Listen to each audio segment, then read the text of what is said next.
In the previous video, we have completed the exchange of gases up to the partial pressure. Now in this video, we'll start doing further discussion regarding the exchange of gases.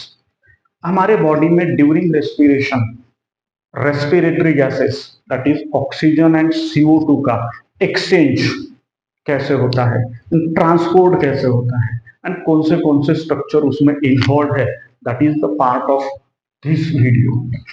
सो कौन से structure है, तो first structure मैं यहाँ पे निकालूंगा. This is the alveoli. यहाँ पे इसको लेबल करूंगा अल्वियोलाई. एंड अल्वियोलाई के बारे में हमें पता है कि क्या है.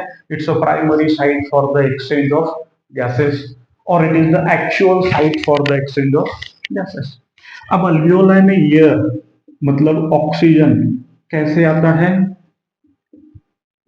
How that oxygen enter.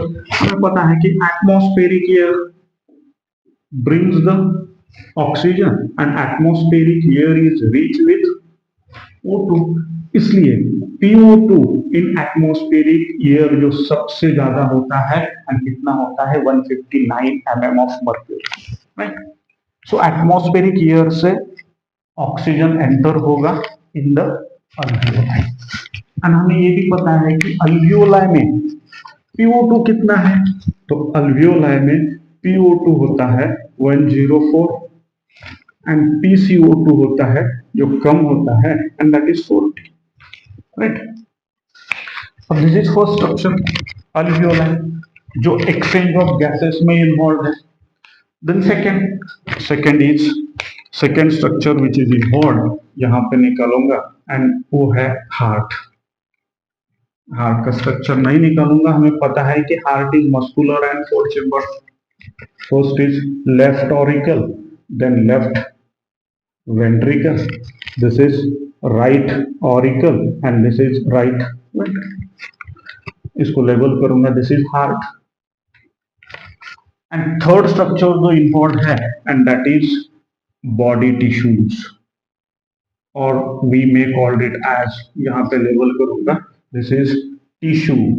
क्या है, टिश्यू और बॉडी पार्ट्स, टिश्यू और बॉडी पार्ट्स, राइट.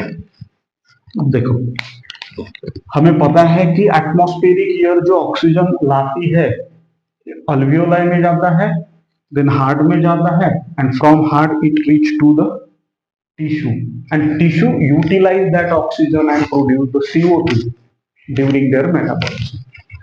अब नेक्स्ट क्या है कि अल्वियोलाई से ब्लड वेसल जाती है, क्योंकि हमें पता है कि alveoli is highly vascularized. Blood vessels जाती है and entered it into the left auricle. कहा जाती है, left auricle. Entered it into the left.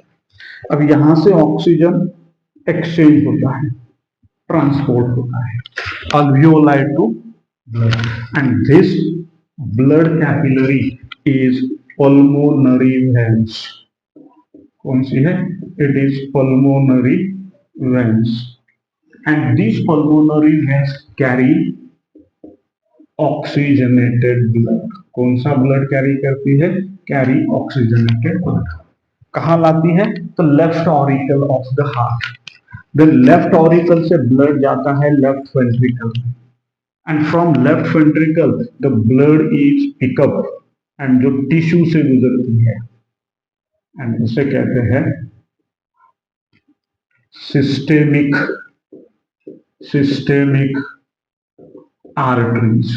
कौन सी, systemic arteries carries the oxygenated blood. यहाँ पे कौन सा ब्लड होता है, ऑक्सीजनेटेड ब्लड. यहां पर भी oxygenated. Systemic arteries carry the oxygenated blood from left ventricle and which passes through the tissues. अब systemic artery also carry oxygenated blood. यहाँ पे PO2 कितना है, PO2 in oxygenated blood is 95 whereas PCO2 in oxygenated blood is 40. तो यहां से oxygen transport होके यहां आएगा एंड यहां से it is entered it into the tissue, tissue में चला, राइट।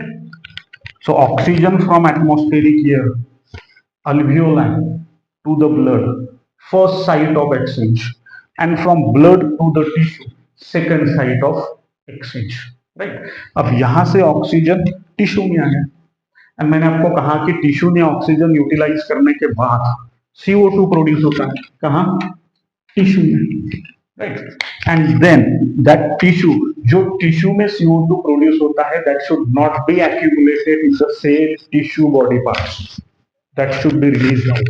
कैसे रिलीज होता है, तो ये यहां से दूसरे ब्लड वेसल्स वही कंटिन्यू करता हो दूसरे कलर में जाती है एंड कहाँ एंटर्ड होती है, it entered it into the right auricle, right auricle में जाती है एंड फिर यहां से टिश्यू यहां से अंदर जाता है एज अ CO2, क्योंकि हमें पता है टिश्यू में PO2 कितना होता है, टिश्यू में PO2 होता है 40 एंड PCO2 होता है 45, तो higher concentration to lower concentration. And ये जो कैरी करती है, दिस इज सिस्टेमिक, सिस्टेमिक कौन कैरी करती है, तो systemic veins, and systemic veins कौन सी ब्लड कैरी करती है, deoxygenated blood, right. And deoxygenated blood में PO2 कितना होता है, PO2 होता है 40 एंड PCO2 होता है 45, because that is important for the generation of the pressure or concentration gradient, right। यहां पर आ गया टिश्यू में CO2 प्रोड्यूस हुआ, ब्लड ब्लड वेसल्स में चला गया, that is systemic veins, and systemic veins carry deoxygenated blood, जहां पे PO2 होता है 40 एंड PCO2 होता है 45। फिर right auricle to right ventricle में जाएगा, राइट वेंट्रिकल से फिर one capillaries, blood vessels collect that blood and passes through the alveoli।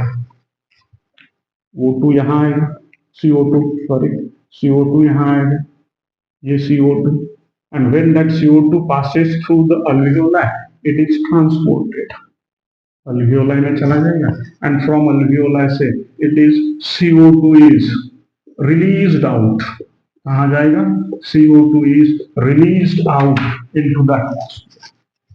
अब ये जो कैपिलरी है, this is pulmonary artery, this is pulmonary artery and which carry deoxygenated blood।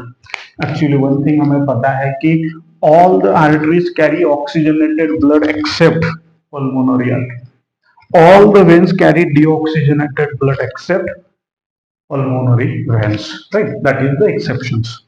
अब देखो CO2 कहाँ, CO2 is produce in the tissue, blood में चला गया, ब्लड से alveoli में चला गया, so there are the two sites for the exchange, for the transport of CO2, tissue to the blood and blood to the alveoli and alveoli से बाहर जाएगा।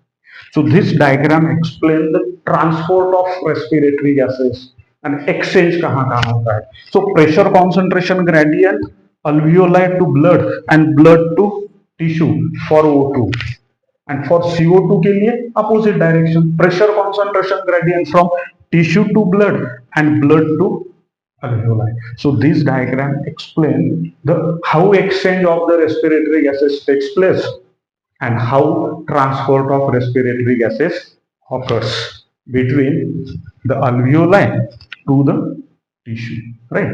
So in the next video we'll learn the diffusion membrane।